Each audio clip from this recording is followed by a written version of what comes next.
با سلام خدمت همراهان گرامی مجموعه ترید برای زندگی.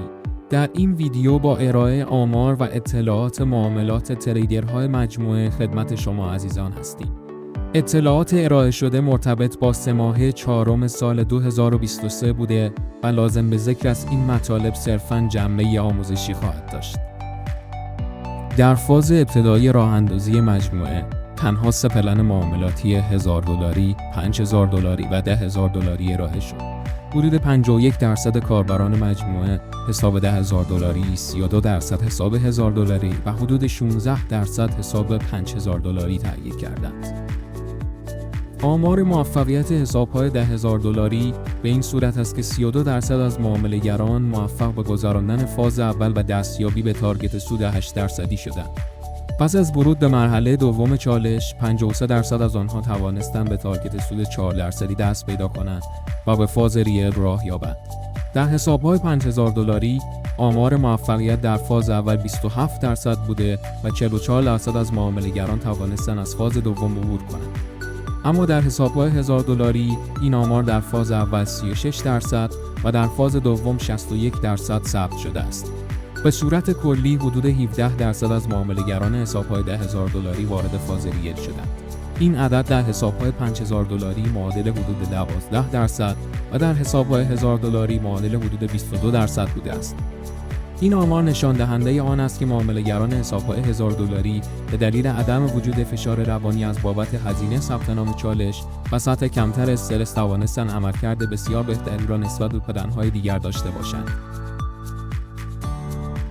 در مورد زمان گذراندن مراحل چالش توسط این معامله‌گران می‌توان بیان کرد که حدود 48% از معامله‌گران تنها در 5 الی 7 روز معاملاتی و 32% از آنها در 7 الی 9 روز موفق به گذراندن مراحل چالش شدند. به بیان دیگر، 80% از معامله‌گران موفق هر مرحله از چالش را در کمتر از 10 روز معاملاتی سپری کردند. بر اساس مطالعه آماری انجام شده بر روی معامله‌گران موفق مجموعه ترید برای زندگی مشخص شد حدود 60% از آنها تنها بر روی یک نماد معاملاتی متمرکز بودند و تنها 8% از آنها بر روی بیش از 3 نماد معامله انجام دادند که این موضوع لزوم تمرکز و بررسی دقیق یک نماد معاملاتی برای دستیابی به موفقیت بیشتر را بیان می‌کند. از میان نمادهای معامله شده توسط این معامله‌گران نیز به ترتیب 3 نماد یورو دلار، پوند دلار و طلا بیشترین محبوبیت را داشته است. بر اساس بررسی‌های انجام شده بر روی تعداد معامله‌گران موفق تابع توزیع تعداد معاملات برای گذراندن هر فاز به دست آمده است که این اطلاعات نشان می‌دهد به صورت میانگین 61 معامله برای گذراندن هر فاز انجام شده است. وین ریت این معامله‌گران به صورت میانگین 43% و میانگین سود به میانگین ضرر معاملاتشان 1.8 به دست آمده است.